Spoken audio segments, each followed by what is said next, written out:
I'm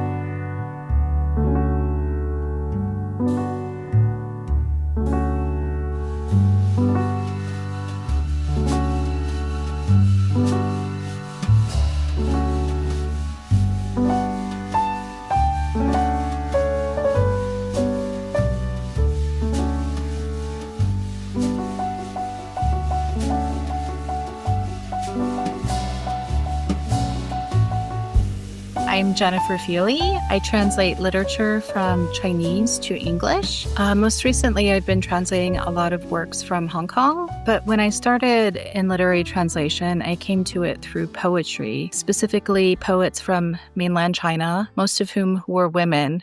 And then it was through the Hong Kong writer Xixi that I got into Hong Kong literature because I began translating her poetry. And that has led me down that fantastic rabbit hole of translating Hong Kong literature. And now here I am today. How did you first decide that you wanted to translate poetry? How did you get started there? Well, I got into literary translation back in college. So I went to Oberlin, and Oberlin has literary translation as a core component of its creative writing program. So my very first creative writing class at Oberlin was called The Poet as Translator, that I took my first year. So since I was 17, I have always thought of literary translation as being an integral part of creative writing. And it was at Oberlin that I began translating Chinese poetry. And I started by translating the work of a Shanghainese poet named Lau Yee-Wa. And at the time, the internet was still pretty new. Because this was the 90s, and it was an editor of an online journal who had sent me Lau Yee-Wa's poetry.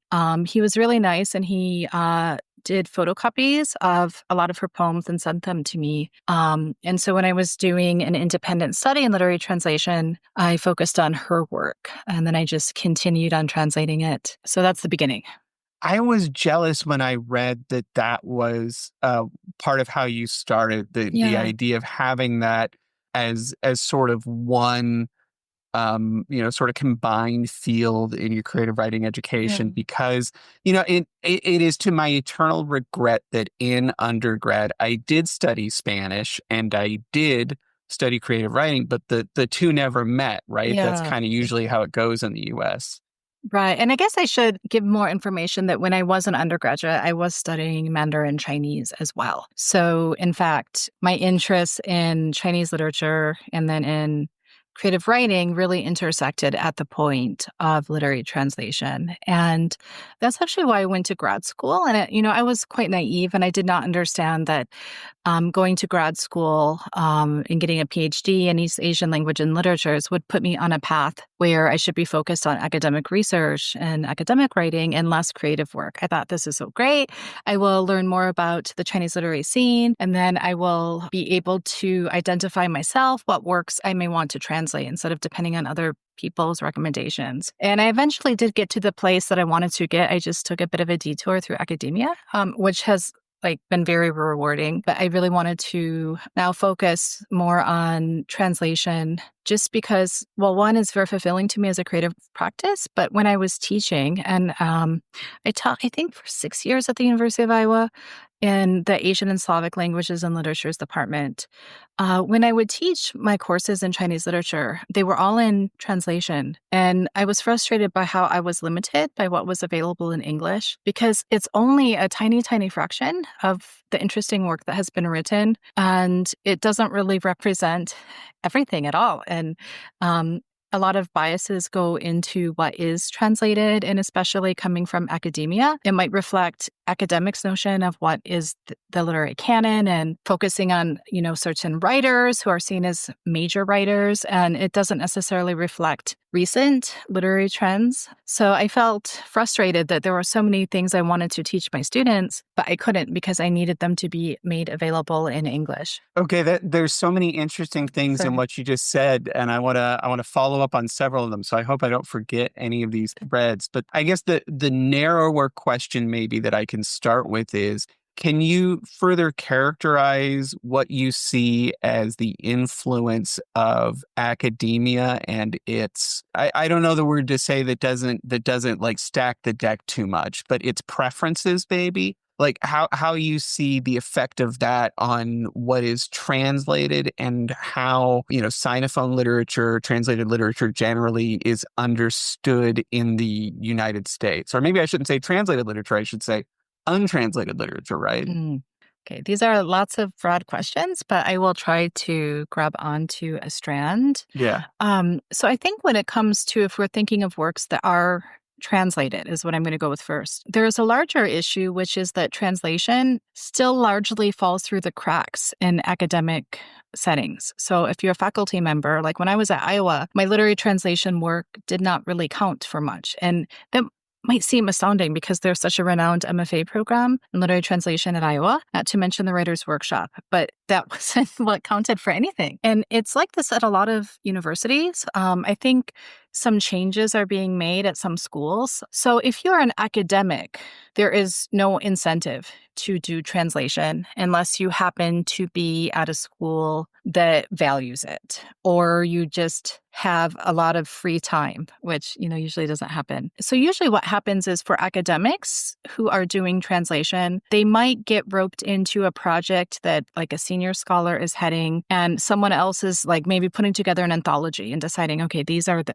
main writers and we'll assign you this writer, sort of top down. So that's how it happens sometimes. I also think what is happening is that sometimes, like I said, like I was teaching and then I would be like, hey, I want to teach something and it's not available. So sometimes people will get motivated to then go and translate a work to make it available to their students. And it's one thing to do this with stories or a couple of poems, but to do it with like a novel or some other full-length book without having any institutional support is, probably not going to happen. I do know of someone, his name is Chris Stone, and he's teaching at University of Toronto, and he has been teaching a lot of Hong Kong literature, and he just finds himself along the way translating stories and poems because he wants to teach them, and they're not available. And Chris himself is prolific at translating into and out of Chinese and English, like both ways, and writing in English and in Chinese creatively. But he's sort of an exception. So I think you have this on like one type like this. And then I think you have like people who are sort of like freelance translators and the sort of like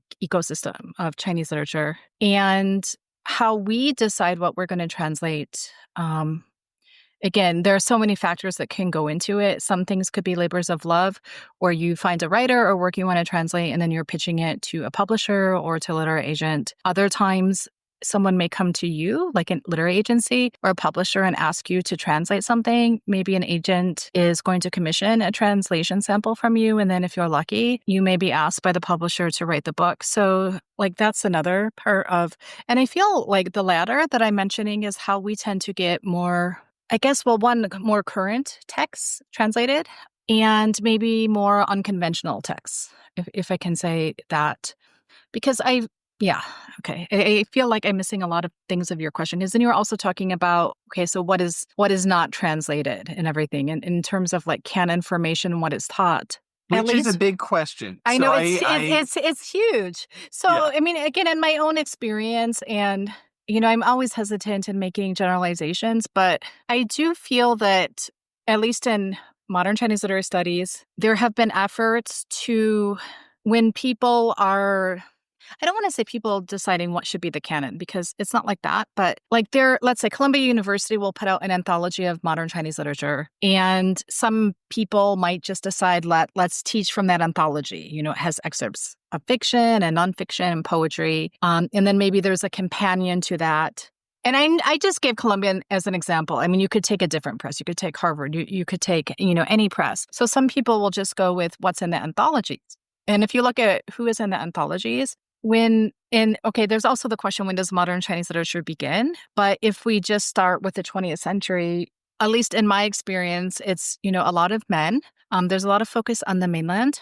And in terms of, let's say, Hong Kong, you might get some examples of Hong Kong literature during the Sino-Japanese War, when some writers from mainland China went to Hong Kong, either permanently or for a brief period before going somewhere else. So you might get writings from them included, but you're not necessarily getting writers from Hong Kong writers who've been in Hong Kong, before then, who are like writing literary modernism. You're getting literary modernism from the perspective of the writers in Shanghai or Beijing or wherever. And then there's a whole other issue of, when does Taiwan literature come into play? I guess what I want to say is I think, there are a lot of different perspectives on this. And when I was teaching, for example, a lot of like the anthologies and other like supporting texts would really focus on like specific writers from the end of the Qing dynasty to the beginning of what's called the Republican period. So there are certain literary grades like Lu Xun, Hu Shi, so and so, who everyone teaches. And the Modern Chinese Literature and Culture Resource website by Ohio State University is a great resource. There's even a bunch of PowerPoint slideshows you can access for teaching, and a lot of like a bibliography of secondary resources and literature and translation. But if you look at the authors they choose for the PowerPoints and everything, it sort of follows this more like canonical trajectory. And it's like the question is, who is deciding, this canon? And I feel that translation, when it's coming from the academy, has sort of followed that, because the people with the institutional resources are like, hey, we need to have this story by this, famous godfather of modern Chinese literature translated. So it becomes translated. But it doesn't tell the full story, because in fact, this writer, Lu Xun, who is credited as being the first writer to write fiction in vernacular Chinese as opposed to classical Chinese, he's not the first. The first is in fact a woman named Chen Hangzhe, who also went by Sophia Chen, who'd been studying abroad in the US, who wrote a story one day about her life in the US and about like some of the racism, like her fictional character encounters. And it was translated eventually in an anthology of writers, of women writers from China. But then people downplay it and say, well, it's not very good. His story is still much better. So there are lots of biases, I think, in terms of gender, but also region. A couple of years ago, I was at a conference in Venice, and actually former IWP writer Dorothy Tsay, who is also a literary scholar, she was presenting on a Hong Kong modernist writer from the 30s. I had never heard of this writer. And when I was listening to her presentation, all I could think about was, what if we took this writer she's talking about writing modernist literature in Hong Kong and put him into dialogue with the writers that I was taught who represented literary modernism from China, like from Shanghai and other places? What would happen? Why don't we translate his work into English so then people can teach it in their undergrad curriculum? Because it changes the picture. So I think that translation has a lot of power, because when people are teaching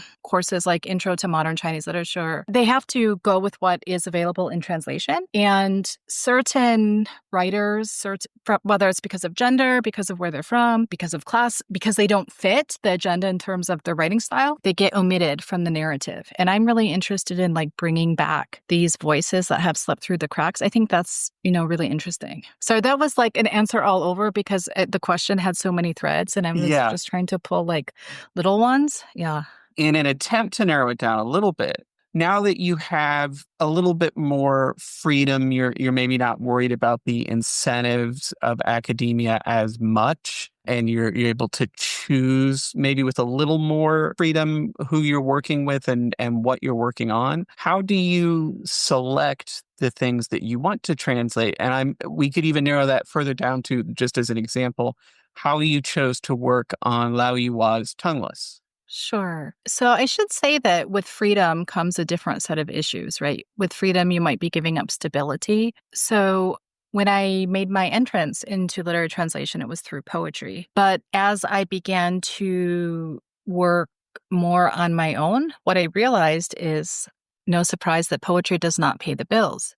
So I realized I'm going to need to translate more and more fiction. And so I've been doing less poetry, which makes me sad, because I love translating poetry. It's very different from working on fiction, but there is a necessity that I need to gravitate towards fiction, because it's not even much money in writing poetry in English, let alone translating poetry. So that has been something that has influenced what I've chosen to translate. But maybe I can give you I will talk about Tongueless, but also maybe some other examples, just to give listeners a sense of different ways of how a translator and a book can come together. So my first published book in translation was a book of poetry by Xi from Zephyr Press. And that came about about because when I was at Iowa, I was translating Xixi poetry purely for pleasure. I would come home at night and I would work on a few poems by my fireplace, and it brought me great joy. So an editor from Zephyr Press, Christopher Madison, approached me about translating a book by a mainland poet for the series he was editing of contemporary mainland Chinese poetry. And the poet he recommended to me is an amazing poet. But I was having so much with Xixi that I took a risk and I said, would you like to do a Xixi book? And he said, give me a sample. So I gave him a sample. And he said, let me see if we can get the permission to do this. And then through a friend, we got the rights from Xixi. And then, everything unfolded. So that is how that book came about, which was purely through my desire to translate her poetry. And at the time, one of the reasons I was so drawn to her work, it wasn't only because of Xixi's sense of wordplay, but she was much better known as a fiction writer. And people, even in Chinese, were not talking about her poetry. So I thought, here is a gap. I can do a service by bringing visibility to her poetry. And, through that experience, I ended up earning Xixi's trust and translating more of her work. And she liked that I would ask questions and that I would be inventive because she's a very playful writer. So that's how that book and that relationship was started. As for Tongueless, which you asked about, so the way that Tongueless came onto my radar was the author had befriended me on Facebook. And after translating Xixi's work, I began to get a lot of requests from people in Hong Kong on social media. And I'm very careful about who I allow onto my private social media versus something public like Twitter. But I could see that she was a writer of some sort. So I accepted her request. And then I saw this book, Tongueless, but the Chinese title was appearing in my feed all the time. And I was like, what is this book? So I actually asked Wang Yi, who was in IWP last year, I was like, hey, who is this writer? What is this book? Because the writer's name was only listed in English as Yi-Wa Lau. I didn't know the Chinese characters. I'm like, what's her name in Chinese characters? And so she told me. Then I saw that Dorothy Zay, who I mentioned before, who was in the IWP, I think, and was it 2010, 2011 maybe? Something like that, yeah. Something like that. I saw that Dorothy was promoting the book. And then I saw that Dorothy had written an article in Chinese about the book. So I read the article that Dorothy wrote, and she was comparing it to a short story by a Chinese writer named Xiao Hong, who wrote during the 1930s. And I just found Dorothy's analysis of the book, especially the character of Y, to be so compelling. And I thought, okay, I respect Dorothy not only as a friend, but as a writer and as a scholar. And if she is recommending this book, it must be good. And then I came across another review in Chinese by a crime fiction writer named Chen Hogay. A few of his books have been translated into English by Jeremy Tiang. Maybe the most famous is The Borrowed, which is, I think, published by Grove. He had written about how this was a kind of like psychological horror, how it wasn't like a conventional mystery, but the way that he described it really had me intrigued. Yeah, it's a really interesting sort of genre mix. I remember you said in your afterword that it was originally being pitched by the author as sort of a social realist novel, which I think is true, but there is also a horror element to it that is pretty undeniable. There's a kind of, it's sort of a social horror that you experience in reading it, I think. Yes. And so I was really intrigued. I was like, I need to read this book. Like, I have to find a way to get my hands on it. And then I remembered seeing that the author had done something for, was it the Hong Kong International Literary Festival? And I saw that for that event, they had translated the title as Tongueless. And that really intrigued me because the title in Chinese literally means lost language. And I thought this is such a clever title in English because it does mean like lost language, but it also makes you think of someone losing their tongue, right? The organ in their body. And it's very violent. And I was like, this is like such a good title in English. I found out later that the author's friend actually came up with this English title. So I cannot take credit for it. But I was so intrigued. So then I finally went to the author herself and I asked her if the translation rights into English were available, and I wanted to get a copy of the book, but I didn't want her to just give me a free copy. I know that sometimes people expect writers to do that. I didn't want to do that. Like, she deserves to be paid for her work. And also, I didn't want that obligation because what if I didn't like the book? What if I didn't want to translate it? So I bought the book online. I found out that the translation rights were available. And she was, in fact, in the midst of preparing materials to send to literary agents, both to get the book published in Taiwan, because it was published in Hong Kong, but she also wanted to get it published in the Taiwan market because Hong Kong market is really small. And then she was also trying to get an agent to represent translations into other languages. And it so happened that I was working on this other book, Xishi's Mourning abreast, and I was having such a hard time trying to pitch it to publishers because it sort of falls through the cracks in terms of what is the genre. Like it challenges a lot of, I think, like American Euro ideas, or especially American ideas of, how things fit into generic categories. So I was having such a tough time. So I decided to approach a literary agent to see if she could pitch the book for me. And the literary agent I approached was Li Kangqin from New River Literary. And Kangqin is from China, although she lives in London now.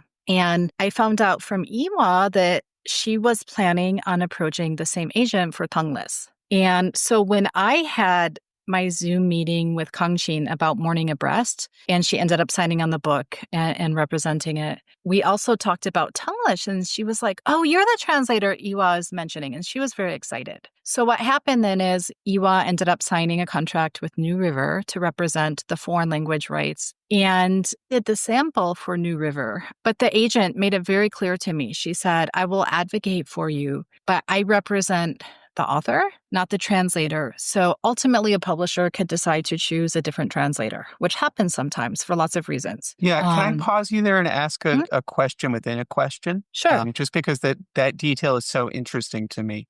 So as a novelist, I have an agent who represents my interests Right. in publishing, and then I even have sub agents who are Mhm. responsible for like advocating for me when it comes to things like adaptation rights, Mhm. translations, things like that. So it's in some ways it's a very comfortable set of interactions for me because I'm usually insulated from it. And you saying Right. that makes me wonder, is there anybody representing you in these things?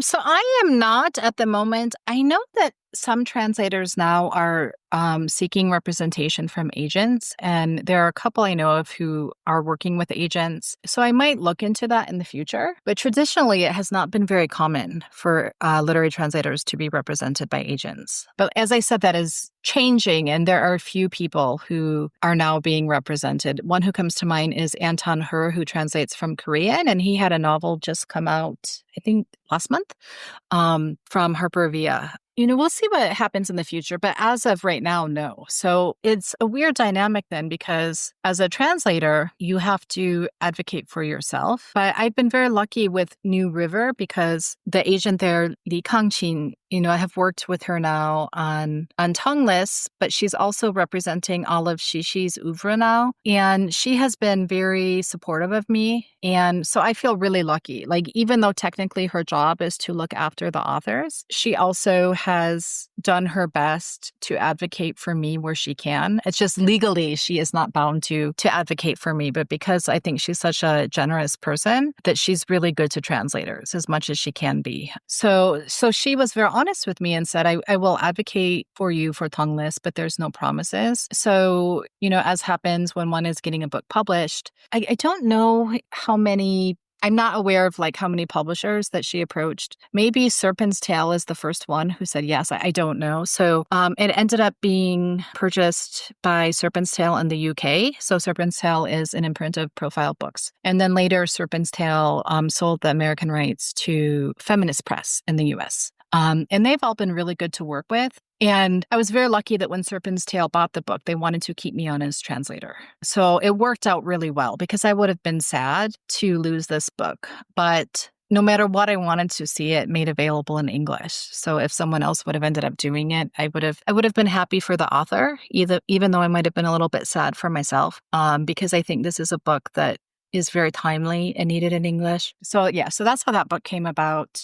And I have been pretty lucky because, so as I said, I have been working with New River, and when I pitched Mourning abreast to them, which is this book by Xishi that came out last month, they had to keep me on as translator because I had an NEA grant for the book. So this was a little bit different because I was tethered to the book. It wasn't something where a publisher could decide to swap me out for a different translator. So in that case, the agency did say Jennifer has to be part of the package here. I appreciate you getting into the details of that, which I know may be a little sensitive, but I really No, appreciate no, understanding the mechanics of this. no, I think transparency is really important, especially for emerging translators to understand, because I know people can be disappointed. Like I've had experiences where I have done some translation samples for books from Taiwan, and I didn't end up doing the books for that. For example, I translated a story by Kevin Chen, who was on IWP last year. But I have not translated his novel. That was Daryl Stirk. And that was okay. I knew when I did those translations for books from Taiwan that I was just hired to do a job, and I did the job. And that was okay with me. But I know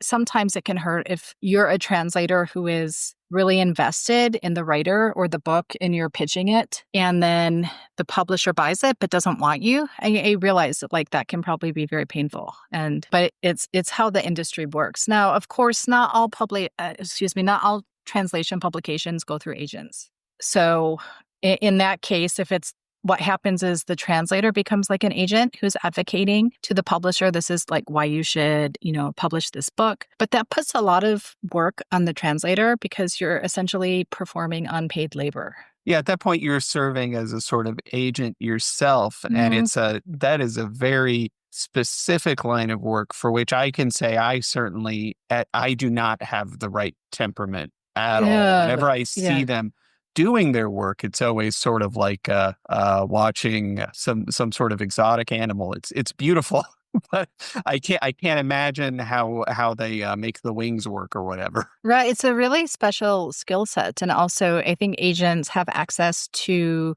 people who non-agents do not. Yes. So the author of Tongueless very kindly recorded a sample for us, which we're going to hear in a second. And then we're also going to hear you read this sample. Is there anything you'd like to say to introduce it, or should we just jump in? Well, I'll give you the context. So Tongueless is set in a secondary school, so it encompasses what we would think of in the U.S. as both middle or junior high school and high school or senior high school, but it's all together. And so there are two teachers who are protagonists in the book. There is Ling, and then there is Wai. And Ling is very socially savvy. Wai is extremely awkward and bumbling. And they are both instructors in the Chinese program. And the book is set during a shift when schools are feeling pressure to use Mandarin instead of Cantonese to teach Chinese. Now, Cantonese is the Chinese language that is the mother tongue of most Chinese people in Hong Kong, and mainland is sort of the lingua franca, for lack of a better term, of the mainland, even though people in the mainland speak many different Chinese languages, and there are even Cantonese speakers in the mainland from Guangdong province and other areas. But still in mainland China, now when one goes to school, you're officially taught in Mandarin. If you turn on the news broadcasts, it's in Mandarin, and so on and so forth. Whereas in Hong Kong, traditionally it has been Cantonese. But now there is pressure, especially in the book. This is really heightened. It's reflecting anxieties of Mandarin perhaps displacing Cantonese. So in this particular scene, this character of Wai is telling Ling that she had a disagreement with one of her students because her student was saying that being proficient in Mandarin is not essential to being good at Chinese. And he is accusing her of being partial to mainland Chinese students. So now I will read this passage, which is from Ling's perspective. Ling felt that this student was more sensible than Wai. Rumor had it there had been a student at Xingding Secondary School whose parents were Hong Kongers and whose mother tongue was Cantonese. But after he started primary school, his parents forced him to speak Mandarin at home and forbade him from watching Hong Kong TV programs, only allowing mainland TV. However, most subjects in school were taught in Cantonese. As a result, there were some words he only knew how to pronounce in Cantonese, some only in Mandarin. Each time he submitted his homework, the Chinese he'd written was awkward.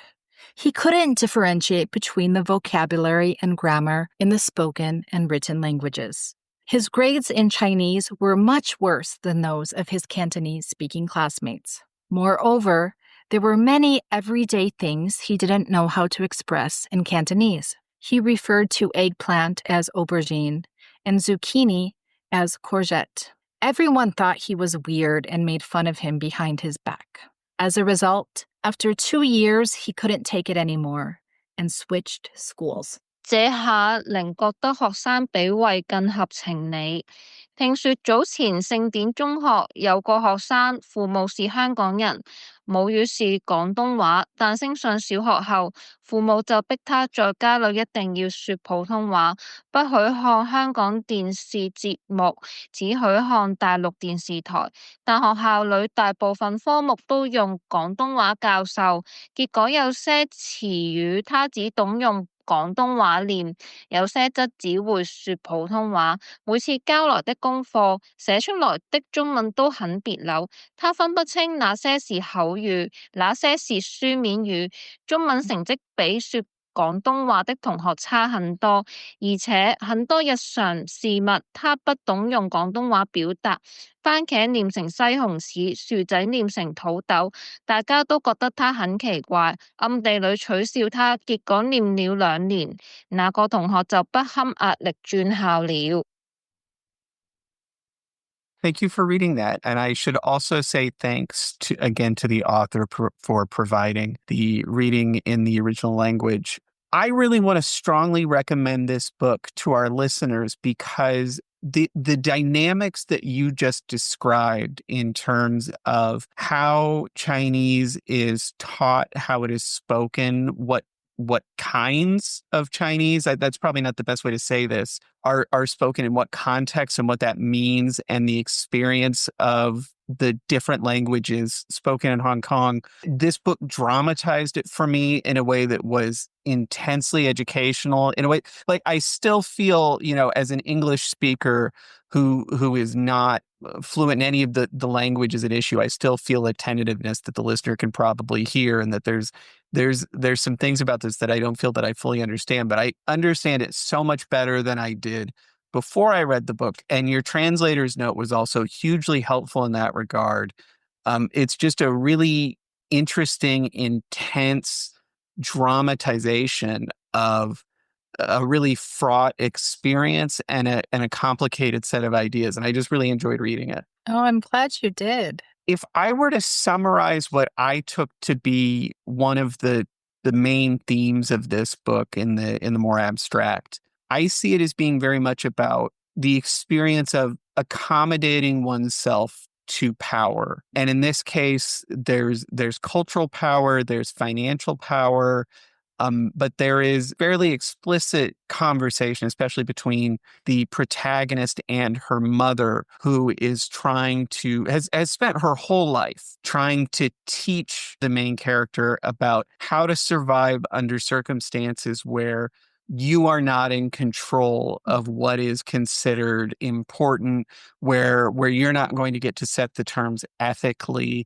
where other people are deciding what language will be spoken, how it will be spoken, how the culture is going to be structured. And it's a really intense, really interesting exploration of those ideas. I'm trying to think about how to ask the best question about that. I mean, one thing is just how you sort of see those issues in the book generally. And I also wonder if there's anything you could say about specifically how that manifests in the language in the book, because it uses in the original text a mix of different approaches, it's using Cantonese in some cases, there's some English, and then you had to translate that. So Right. there's like 8 questions in there, but if you could pick one that you like and go from there, that'd be great. Sure. I think, well, you brought up 2 things that are standing out to me. One is how different characters are trying to accommodate power, and then this question of language. And I think that they are intertwined because I think the book is showing how powerful language can be. And so maybe I'll start with like the language, the languages the book is written in. So this is what is really challenging when we're talking about books written in Chinese, because what does that mean? What does it mean to be written in Chinese? And I think that on the website for the publisher, I think they say it was written in complex Chinese characters or translated from complex Chinese characters, I think, or something like that, from complex Chinese or traditional Chinese, which kind of skirts the language question and just is telling us that it's complex or traditional characters versus the simplified used in the mainland.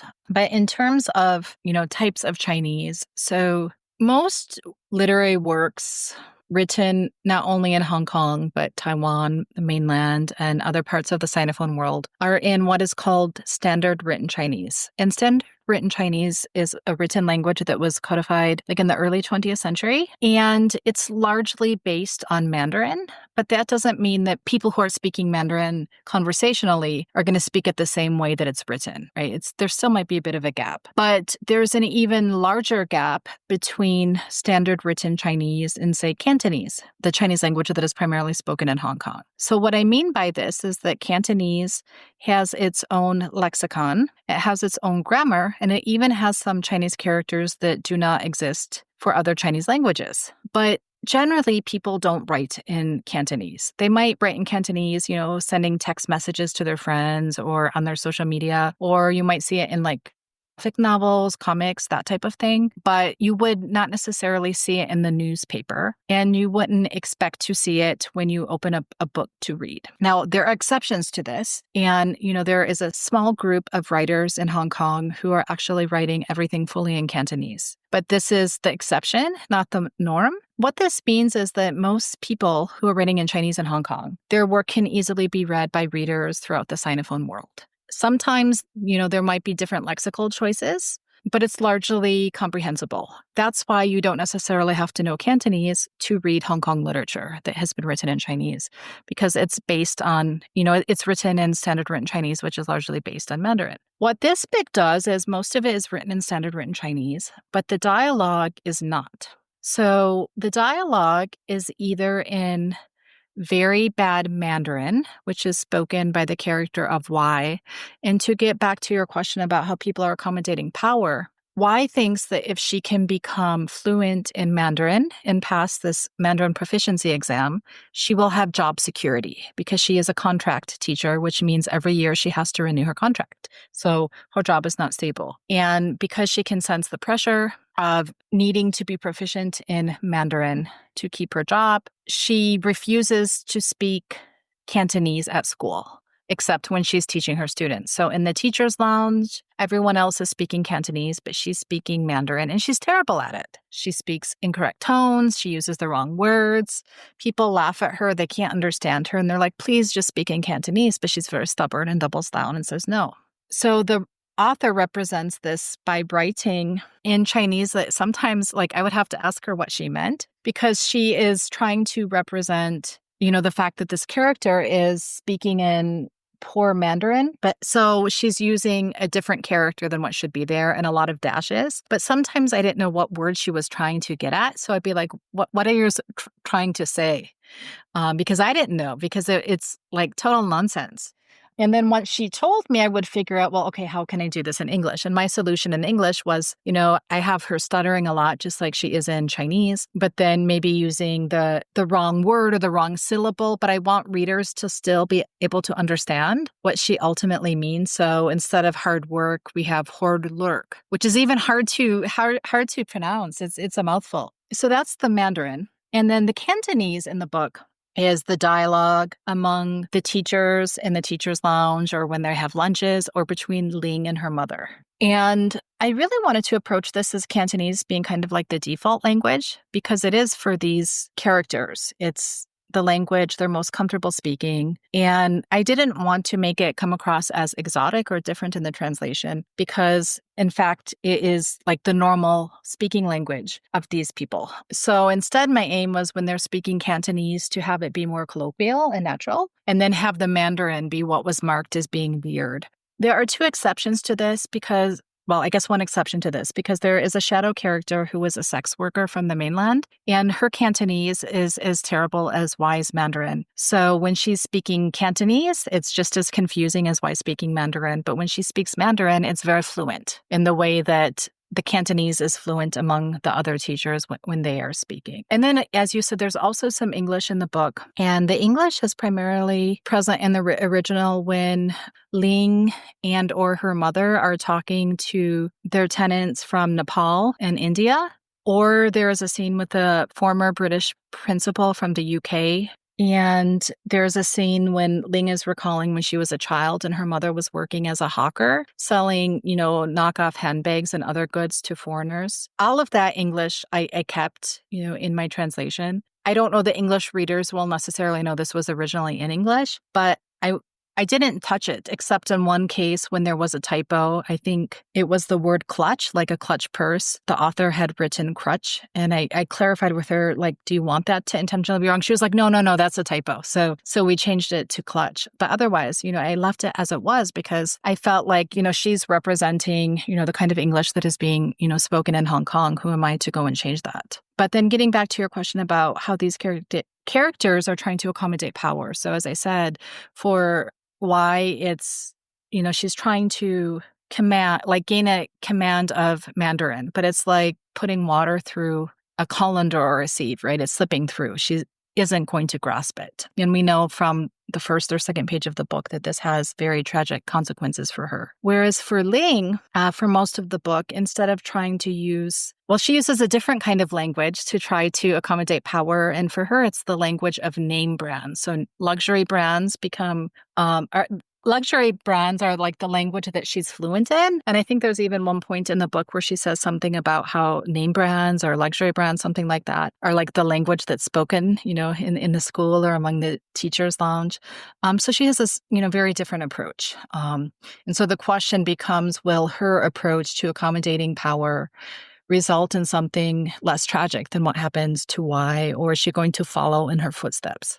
Yeah, it's a really challenging emotional experience to see what her character suffers, especially because she's presented early on as a really savvy person who is able to navigate these sorts of challenges pretty ably. And I did reading that, I remember feeling some doubts. The narration is a bit filtered through her, though it's not especially close. And so I was wondering from the beginning, is this person quite as in command of her reputation and her perception by her colleagues as she thinks she is? Right. But, you have reason to hope that she'll be able to negotiate it successfully. And then that becomes sort of the central action of the story as time goes on, is her efforts to find a way to continue in her current profession, to stay relatively affluent, to stay socially comfortable, and the risks that she has to undertake in order to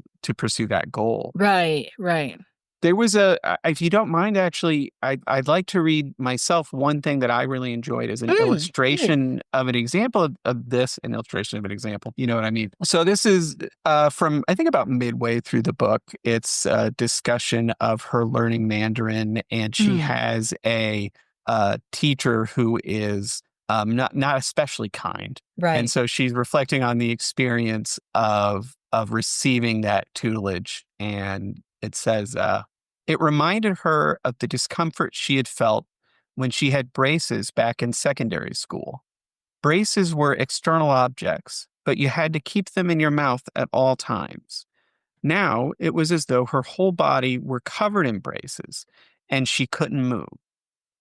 I found that a really evocative description of an experience that, frankly, I don't have, right? Like, being a person who spoke English first in the US, if anything, I'm part of the apparatus that is giving other people braces, right? And there's an interesting thing to think about, like you talked about already, the market pressures that the English market exerts on writers internationally, which, results in a lot of people writing in English, even if they might not actually prefer to do that, even in their first drafts. And then also this pressure that you're feeling to translate fiction rather than poetry, which might be your first choice more often. Again, it's just an interesting thing to learn about and to experience through this text. Right. Yeah, for sure. And that scene you picked, it's really visceral. And I think this is why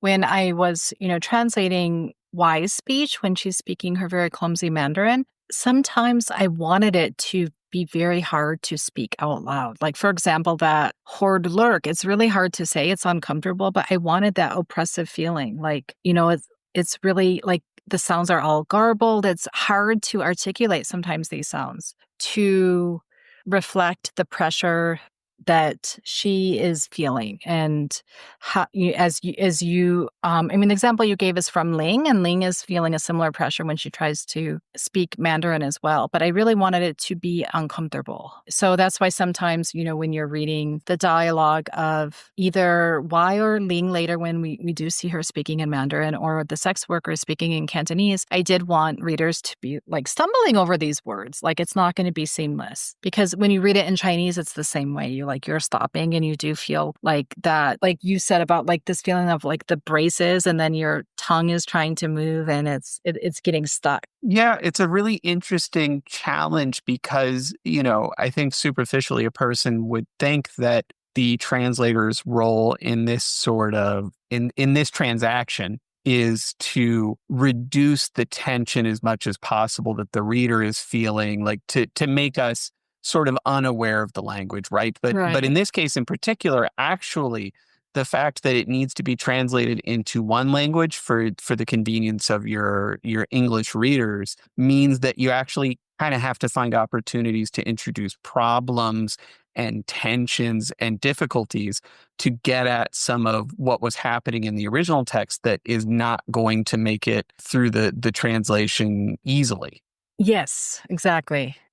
You mentioned a couple times another book that you has just come out that you worked on, your translation of She's Mourning a Breast. And we have a sample read, not in this case by the author, but by Wang Yi, who you mentioned earlier. She was last year, she was a participant in the fall residency at the IWP, and she was interviewed for an early episode of this podcast. So she's going to give us a reading from the original text. And again, we're going to hear a little bit of translation from you. I think it connects to some of the issues that we've been talking about, but this is a very different text. I would say a breezier read by far. So this passage is from a chapter called The Body's Language, and the narrator is talking about her experience with breast cancer and how in the past she had neglected to listen to her body because she had been taught to prioritize, or for lack of a better term, the life of the mind. And she ends up using translation as a metaphor to talk about sort of decoding the sick body. And she's drawing parallels between doctors trying to figure out what is,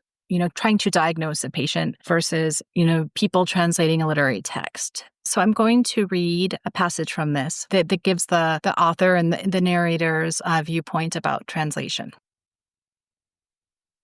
If you open the new translation of Thomas Mann's The Magic Mountain, you'll find the following commentary from the translator.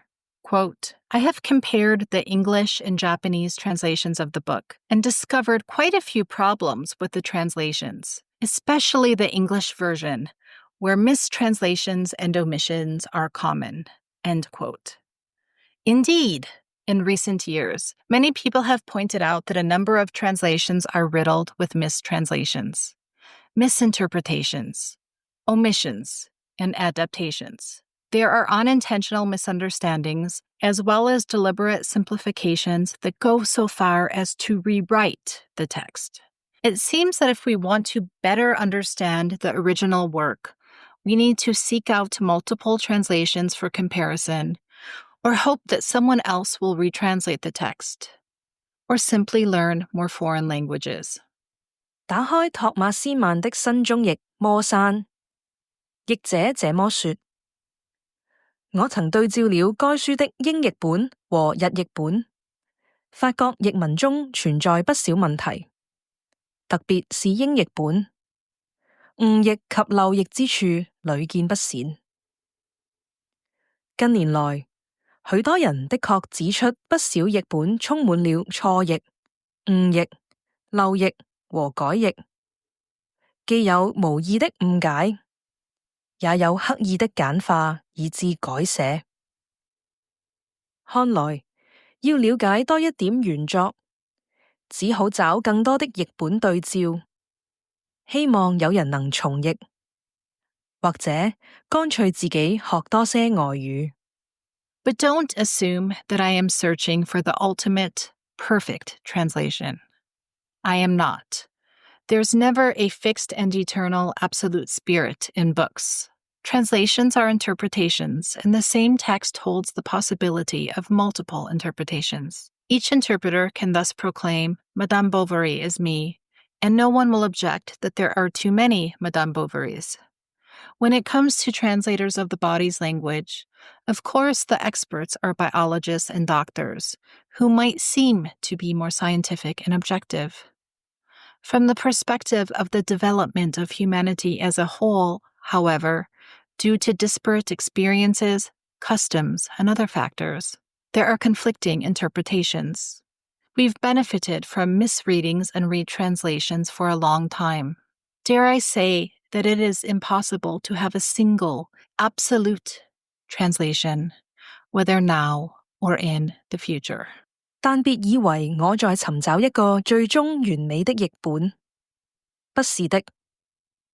書本裡從來就沒有一個既定而隨之永久的絕對精神。翻譯就是傳展，同一文本有多重傳展的可能。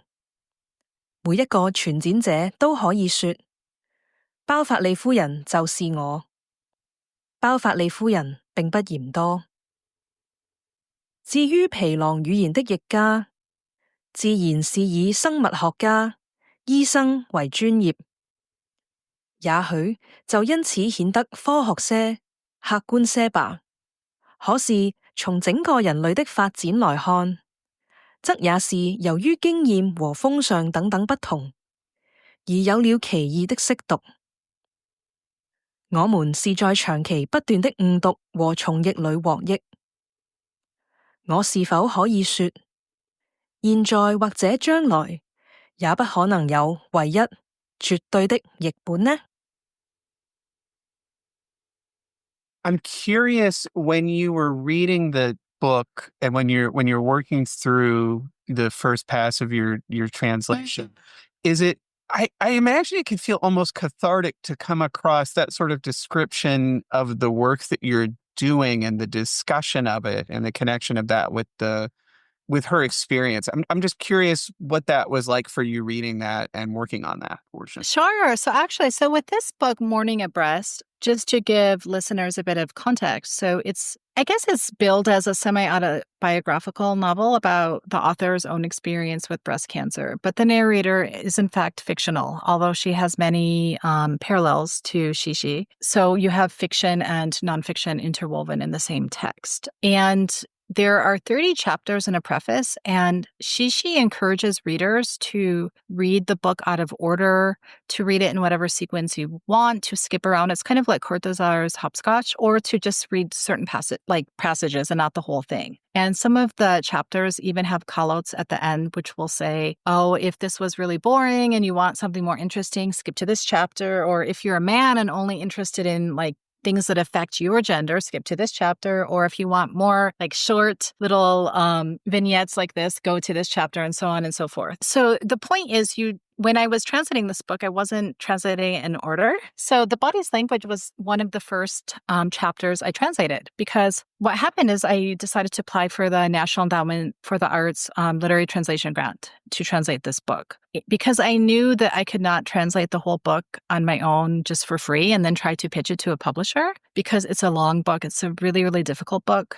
So I thought, I can only do this if I get a grant, because this wasn't initiated by a literary agent or a publisher. This came from me. So I was putting together the writing sample for my grant application, and I really wanted to include this chapter because I thought it, was very important, and it talks about translation and it talks about the narrator's illness. But I thought it gave kind of like encapsulated a lot of like the important themes of the book.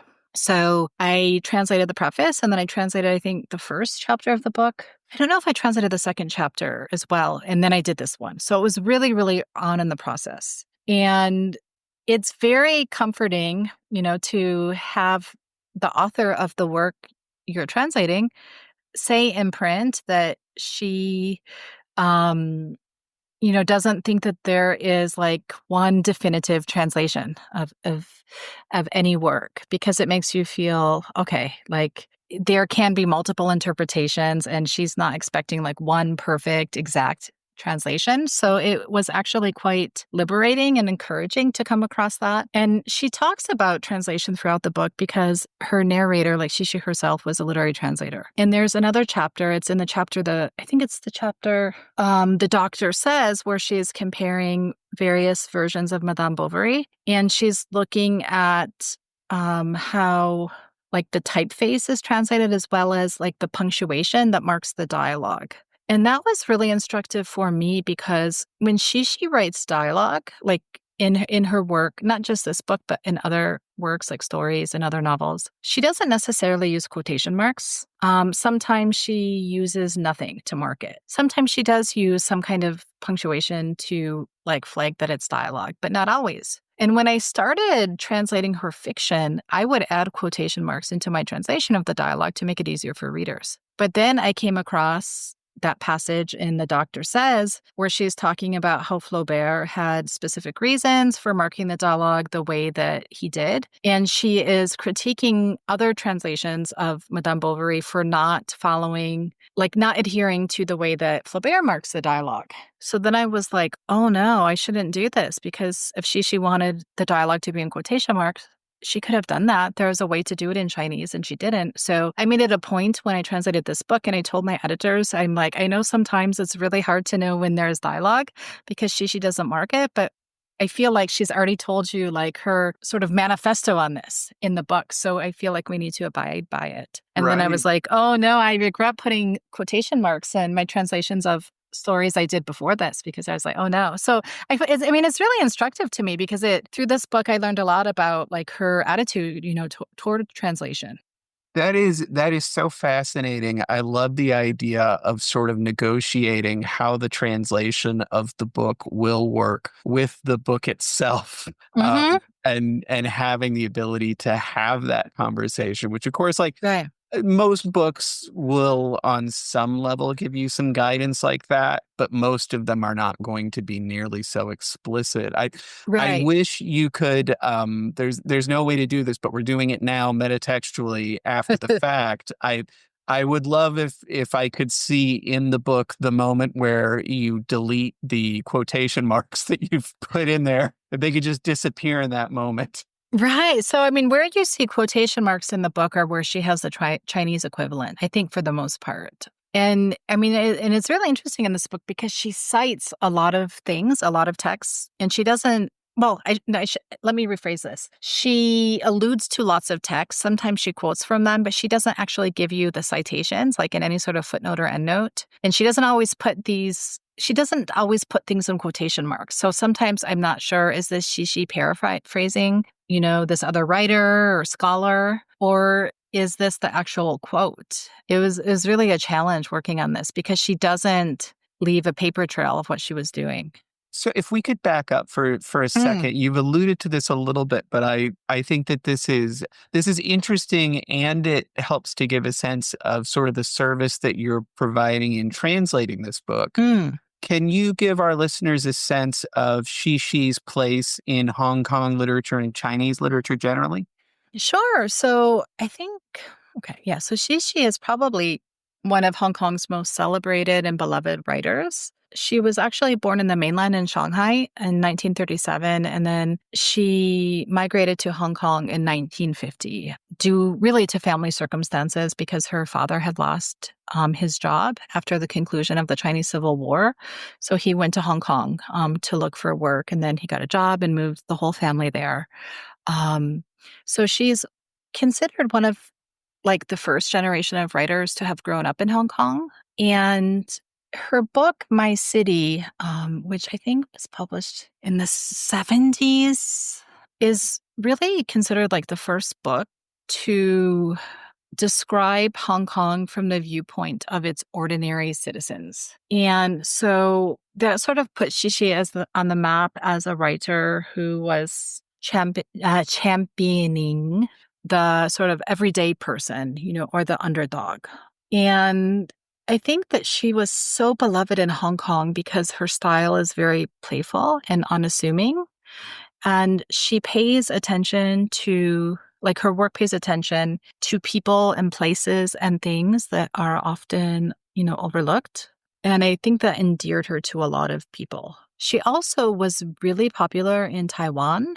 And this happened after her short story, A Woman Like Me, which has also been translated as A Girl Like Me, won a literary prize in Taiwan, a very prestigious prize. And after that, she became known throughout Taiwan, and she established a relationship with a publisher in Taiwan called Hong Fan Books. And Hong Fan Books has published most of her books. Some of her books have been published originally in Hong Kong, but a lot of them were originally published in Taiwan. So at one point, even in Hong Kong, there was like a Hong Kong literary yearbook that listed her as a Taiwanese author instead of a Hong Kong author. Like, people were confused. So she was like really, really loved in Taiwan. In terms of the mainland, she is becoming better known there now because some of her books have been published in simplified Chinese characters and published in the mainland. And I mean, she's been beloved throughout the Sinosphere, and in 2019, she won the Newman Prize for Chinese Literature Poetry through the University of Oklahoma. She was nominated for that by Tammy Lai Ming-ho, who was also in IWP last year. And Tammy made a really strong case advocating for Xixi. And then she also won the Cicada Prize for East Asian Poetry from Sweden the same year. And outside of Hong Kong, I think that at this point, perhaps Xixi is one of the best known Hong Kong writers, perhaps second only to Jin Yong, who's a martial arts writer who is really, really popular. But what's interesting is she's still really underserved in translation. So it's strange because it's like she's such an icon in Hong Kong and in Taiwan. It's such a literary giant, but yet, compared to her oeuvre in Chinese, which I think at this point there are more than 40 books, it's still such a tiny percentage that has been translated. And Xixi passed away in 2022. So she's no longer with us, sadly. But I feel really fortunate that I was able to get to know her and, consider her a friend, because she was pretty picky about who she would let into her inner circle. And I think for a while she was rather skeptical of translators. She didn't always have good experiences with translators. And I'm glad that she trusted me with her work, and she didn't mind me harassing her with so many questions. And it's really been an honor to bring, some of her writing into English. Yeah, if listeners have heard the interview that we did with Wang Yi, there is a sort of extended discussion of her working relationship with Xixi. Yeah. So if you haven't heard that, I recommend going back and listening because it is really interesting. So she talked about work that she did on an adaptation in an operetta of two different Xixi stories that she sort of combined with a collaborator into one. And then, if memory serves, you translated that as well, right? I did. So that was really fun because I had been translating Xixi and I had been translating Wang Yi's fiction. So it was really a pleasure to get to translate Wang Yi's reading of Xixi and bring it into English. Yeah. You mentioned the playfulness of Xixi work, which I was really enjoying as I was reading. And there was a detail in your afterword that I thought was interesting and illustrative of her sort of thinking. So you write that she began publishing under the name Xixi in 1960. It's a pen name, inspired not by the name's sound or meaning, but by the visual appearance of the Chinese characters. The character that she uses to represent she evokes the image of a girl in a skirt with her legs akimbo in a hopscotch square.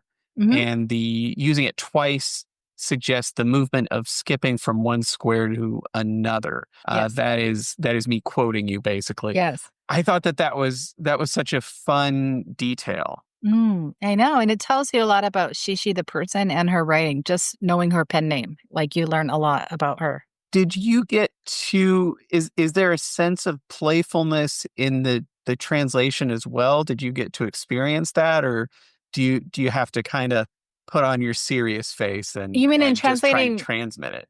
you mean in Mourning Abreast? Yeah, yeah. Oh my gosh. Yes, there was a lot of playfulness. People may come to this book thinking this is going to be very serious and depressing. And while she does touch upon like serious topics, and some of the content is heavy, she handles it with such a light hand at times, and it's very playful. And you can still see like her curiosity towards so many things. And I think this sort of like as a translator, for me, this was most apparent in a chapter called Flipping Through the Dictionary. And this is one of those chapters I looked at. And when I looked at it in Chinese, and this is before I had the NEA grant, and I thought, I don't know if I want to get this grant because I don't know that I can translate this book. It's like, not only is it really long with so many allusions and it's really hard, but I looked at this chapter and I was like, there's no way to bring this into English. So like, maybe I should hope I don't get the grant. And then I got the grant and of course I was really excited, but then I looked at this chapter. I was like, oh no, what am I going to do? And the reason I'm saying, oh no, is so this chapter plays on words in Chinese that have a radical. So radical is a component of a character, kind of like a root. They have this component for sickness or illness or disease. And so in this chapter, she's giving you definitions for various words that have this component, like this illness radical in them. Many of these words do refer to an illness or some kind of health condition, but some of them don't. Like some of them, like there's a kind of sweet potato, there's insects. There are things that have nothing to do with illness. And it goes on for pages, like there's all these sections that play on the illness radical. And I was like, what am I going to do with this? Because this is so tied to the Chinese language. So I asked my editor at NYRB, Susan Barba, who's really brilliant, and I said, I see like two possibilities here. I said, one possibility is we leave the Chinese characters so that people can see what they look like, and then I just give the literal translation. I said, two is I have to be creative and maybe radically depart from the text and find something in English like that has a root that means like illness or sickness or something like that, and rewrite everything. And sometimes I might have to make changes because it's not going to fit. And she was like, it's no fun to just put the Chinese characters and put everything literal. And she said, I think that will like be I don't think she said confusing for readers, but perhaps it will just be kind of jarring. It won't be very interesting. And obviously it loses the playfulness. And I was happy that she said she wanted me to come up with a solution in English. I really was happy. I was also horrified though, because I was like, oh no. So this was like the chapter that took the longest because, so I actually had to like get lots of dictionaries and look at them, including medical dictionaries. And I was trying to find different like prefixes and suffixes that were related to illness. And I was writing them out by hand. And then I was like, oh, these aren't giving me enough words. So, for example, like something itis or I forget the other things I was thinking about. And then I kept on coming back to MAL, like for male or mal, depending on how you want to pronounce it, like malady. And that seemed to be my best bet. So I went through first a medical dictionary and then I looked up everything that had MAL in it. And not just that started with male or mal, but even had it like maybe in the middle of the word or the end of the word. Then I looked at like regular dictionaries. I use Google. This is where I did even try ChatGPT and how I learned that ChatGPT is useless because I would ask it for words with male and it would give me words that had no male in it. I was like, you're useless. You're not even doing what I'm asking. But I thought this is a legitimate use I can ask it, right? Because maybe it can help me here. Like, no, it was... I had better luck with Google and then just putting in words that had MAL. And so I ended up getting this master list. I had like so many words like that had MAL somewhere in it. And then I divided them into categories. And then I had a whole section for words that had MAL that were not illness. And then I have like categories like skin conditions or, various types of conditions. And then I went back to the Chinese and I tried to match as best as I could. Like this did not always work. Sometimes I did have to depart in terms of meaning, but I really, really, really tried my best. So sometimes this was rather serendipitous because, there's a line where she's giving this word that means that somebody is malnourished, or they're really emaciated. So I was like, oh, I can have malnourishment. I can have malfed. I can have malnutrition. So that really worked out. I got lots of males into that line. And she had a word that I think is a kind of sweet potato. And I was able to find this word. I'm not even sure how to pronounce it. Malanga, Malanga, which is a kind of root vegetable. So I was like, okay, this will work. There were other places, though, where I did have to be a bit more creative because she was, I think, talking about a kind of insect that has the illness radical or component in it. So for that one, I think I went with Malamute, the dog. But it gave me some room for play. So I with this line, I went with, a Malamute is a large dog breed. It is not a malady that renders one unable to speak. So I tried to parallel what Shishi was doing with the insect, but had to come up with something different. And I wanted readers to know that I did have to perhaps be more inventive with this chapter, so I pointed it out in the afterword. But that really, really forced me to play around. And even though it took a long time and it was a lot of work and I thought it was impossible, this was the chapter that I ended up proudest of. Like when it was done, I really could feel like this is done. And this is the one chapter that had 0 edits from my editor. It's like the only chapter that she didn't make a single edit to. What I love about that is that it feels, and feel free to correct me if this is a mischaracterization, but that sounds to me, and I had this thought while I was reading your afterword, that what's being translated there is the text, but it's also sort of the performance or the rehearsal of the process that led to the original text, right? There's a sense of, now I'm going to play the same game. Yes. And you're going to see me playing that game, and seeing me play that game with consultation and constraints from the original text is the closest we can really get to letting you see the original game. Yes. And this, I experienced this when I was translating Shishi's poetry because she plays a lot of language games in her poems. She does in her prose too, but a lot in her poetry. And she was still alive when I began translating her poetry. So I was able to run things by her, where I felt like perhaps I was making rather large departures in terms of the meaning, although not necessarily like you said in performing the same kind of game as her. And she loved it. And she encouraged that playfulness. So when I was doing my final translation of this chapter, when I realized, okay, I need to, be very playful and I can't be literal with it, I felt like Shishi would have been okay with that she would have been actually very happy, because ultimately what I was trying to do was play with English the way that she plays with Chinese. And in the process, I discovered these wonderful words I didn't even know in English that include MAL. And I was able to realize, oh, there are these words like Malamute, right? The dog that has this MAL, but has nothing to do with illness or being sick. And so I was able to find the humor and the joy in English that she does in Chinese. And this is the part that I will recommend again, that the listener consider checking this out. The sense of playfulness is really, it is so pervasive. It's interesting. You even feel it in the paragraphing, right? There are the way that she sort of drifts from idea to idea and makes connections throughout is, I might expect the paragraphs to land differently to emphasize some of those things, but that's just not the way that the text wants to work. It wants to sort of pursue its own logic and its own sense of curiosity. And so seeing that modeled and then being encouraged to hop around within the text myself and read the parts that are most interesting to me, I think it's a really fun experience and an interesting companion to the other book, in that the Tongueless is pleasantly agonizing, I would say, as an experience. There's a sense of play, but it's like watching somebody play with their food, right? There's a cruelty to it that is good reading. But, I will say that there is something nice about going from that to a place where the sense of play is a little more inclusive of me as a reader and a little less menacing for everyone involved, even though you might think from the subject that that's going to be a more stressful experience than it is. Yes.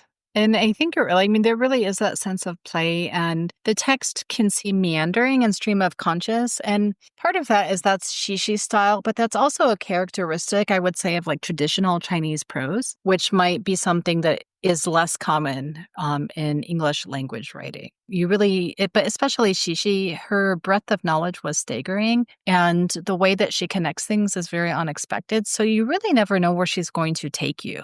Like you start the chapter, you start the paragraph, and you think you're going to head in one direction. And then by the end of it, she's taken you on a journey into Latin American literature or into French literature or a Japanese film. You just never know, which really was one of the pleasures in working on this book.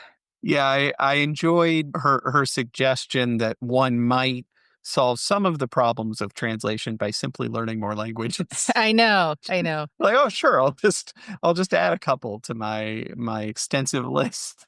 I know. This is like, I find a lot of her writing is very humorous, but it's sort of understated, and you really have to like pay attention to notice it. But yeah, like the first time I read that, I chuckled too. I was like, okay, she makes it sound so easy. Just learn more languages. Yeah.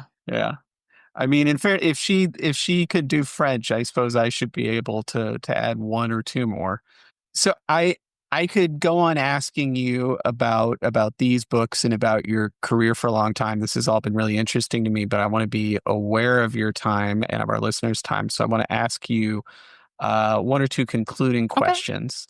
One is, I wonder if you could name, you've already mentioned a couple, I think, incidentally, but are there translators whose work you admire who you'd like to commend to the listeners' attention?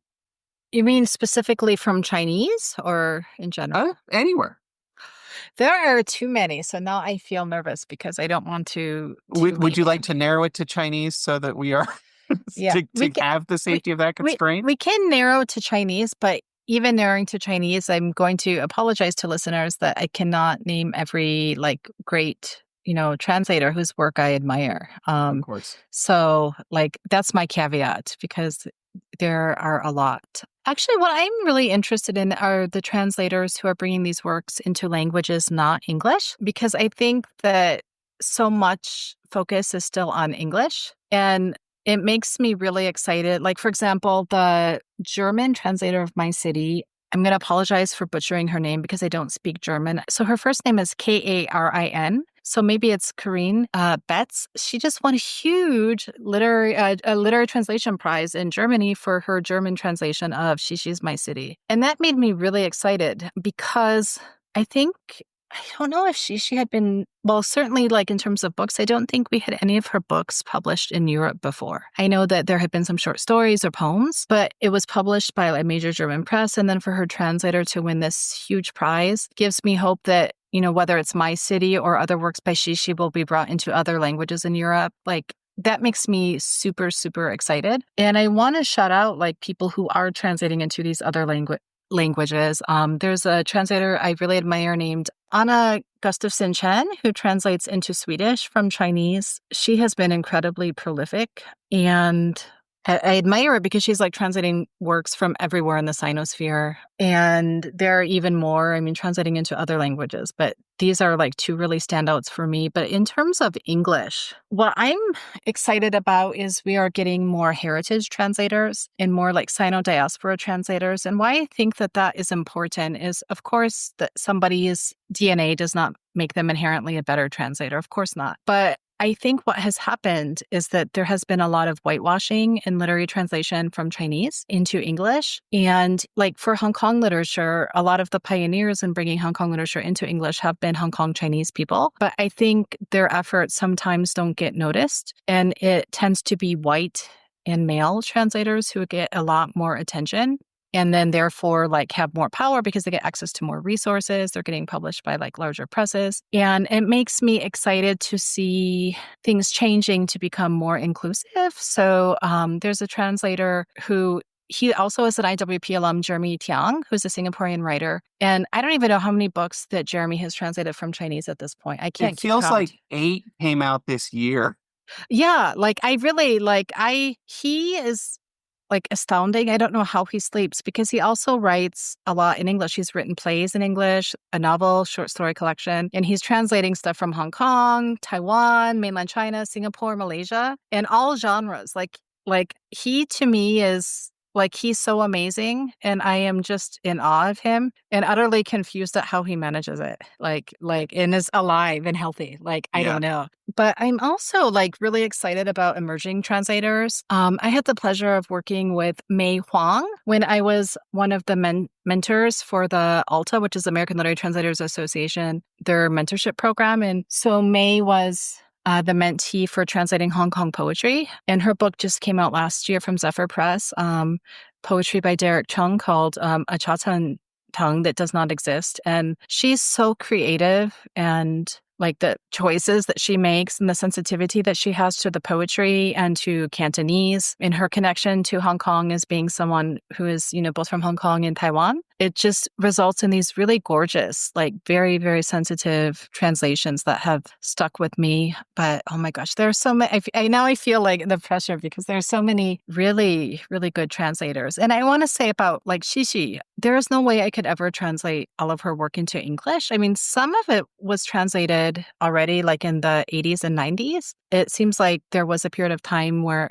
Eva Hung and then some of her students and John Minford and Diana Yue were translating her works. And most of these translations were published within Hong Kong, so are not so easy to get a hold of. But then that kind of stopped and there wasn't much being translated by her. But more recently, we have more Shishi translations again into English. So not just me, but Shishi's book, The Teddy Bear Chronicles, was translated by Christina Sanderson a couple years ago. And I love that book. I mean, I love the Chinese original, but I love Christina's translation. And a book that's sort of a parallel to that called The Monkey Chronicles is being translated by Jasmine Tong. And I'm super excited for Jasmine's translation because Jasmine's a visual artist. And this book features these handmade puppets of like monkeys and other kinds of primates that Shishi made, and then photographs of them. So it's very much a visual art book. And so I'm really glad also that like we have people from Hong Kong who are bringing her work into English as well.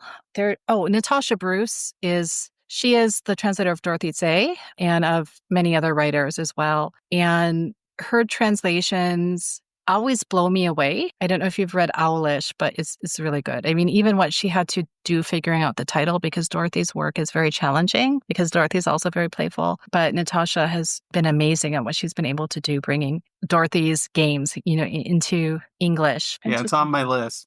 Yeah, it's a good read. It's another one.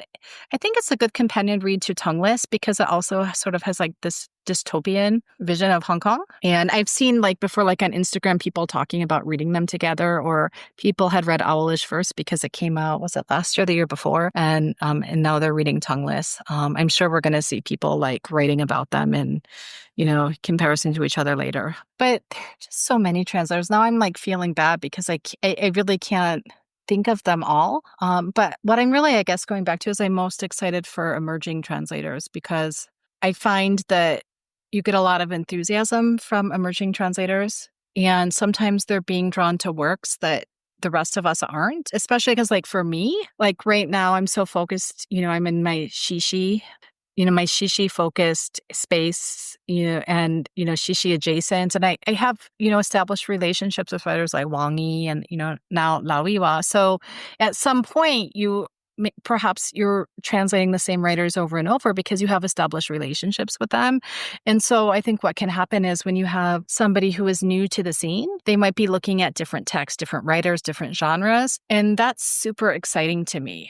And so I think, I still feel I have a lot to learn. I want to be clear, but I feel an obligation like to try to help like newer translators succeed. So it's not just helping them find works to translate, but giving them feedback on their translations and helping to connect them with, agents and publishers, other translators, and, giving them the moral support, letting them know what they should be negotiating for when it comes to contracts, what their rights are so that they can, be fairly compensated for the labor. I think that that's part of, the literary ecosystem too. It's not just to think about to keep on translating works myself, but also to help pull up newer translators. And I'm so excited. I don't know if you have to edit this out, but I'm excited because last fall when Wang Yi and I went to University of Chicago, we met an undergraduate student named Fiona, who was a senior at U Chicago, who's getting ready to graduate. She's from Hong Kong. And we were talking about literary translation, and she was in the class we visited, and we got to have a dinner with her. And her plan had been, she's going to go back to Hong Kong and look for a job in whatever field. I'm not sure. And then